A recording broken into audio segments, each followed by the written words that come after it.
بسم اللہ الرحمن الرحیم۔ السلام علیکم ورحمۃ اللہ وبرکاتہ۔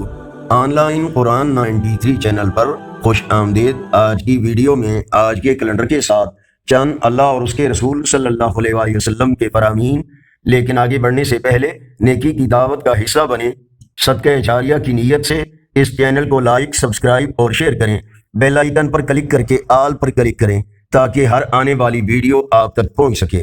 حضرت عمر بن خطاب رضی اللہ تعالیٰ عنہ سے روایت ہے کہ رسول اللہ صلی اللہ علیہ وآلہ وسلم نے فرمایا، اعمال کا دار و مدار نیتوں پر ہے اور ہر شخص کو وہی ملے گا جس کی وہ نیت کرے گا۔ فرمائے مصطفیٰ صلی اللہ علیہ وآلہ وسلم، تمہارے اعمال میں سب سے بہتر عمل نماز ہے اور مومن ہی ہر وقت باوضو رہ سکتا ہے۔ اللہ تعالیٰ ارشاد فرماتے ہیں، یقیناً تمام اہل ایمان آپس میں بھائی بھائی ہیں۔ نبی کریم صلی اللہ علیہ وآلہ وسلم کا ارشاد گرامی ہے، رشتہ داری توڑنے والا جنت میں نہیں جائے گا۔ فرمانے آخری نبی صلی اللہ علیہ وآلہ وسلم، دنیا کی محبت تمام برائیوں کی جڑ ہے۔ فرمانے مصطفیٰ صلی اللہ علیہ وآلہ وسلم، جب اللہ تعالیٰ کسی بندے کے ساتھ بھلائی کا ارادہ کرتا ہے تو اس سے عمل کراتا ہے۔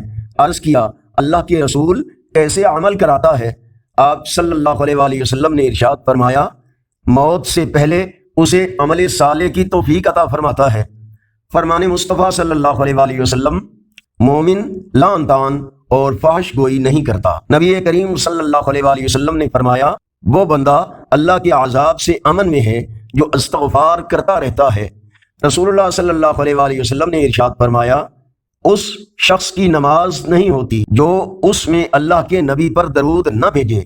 فرمانے آخری نبی صلی اللہ علیہ وآلہ وسلم، مجھے مسواک کے ساتھ 2 رکعتیں پڑھنا بغیر مسواک کے 70 رکعتیں پڑھنے سے زیادہ پسند ہے۔ فرمانے آخری نبی صلی اللہ علیہ وآلہ وسلم، اللہ پاک سے دنیا اور آخرت میں عافیت مانگو۔ فرمانے مصطفیٰ صلی اللہ علیہ وآلہ وسلم، جو شخص 5 نمازوں کی پابندی کرے گا وہ غافلین میں نہ لکھا جائے گا۔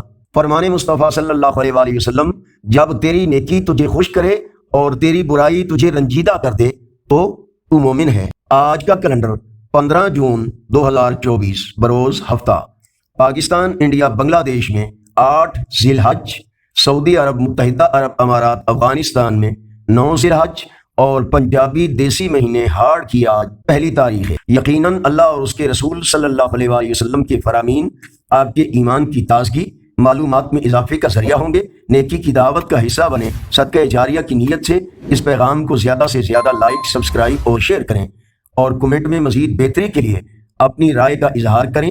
السلام علیکم ورحمۃ اللہ وبرکاتہ۔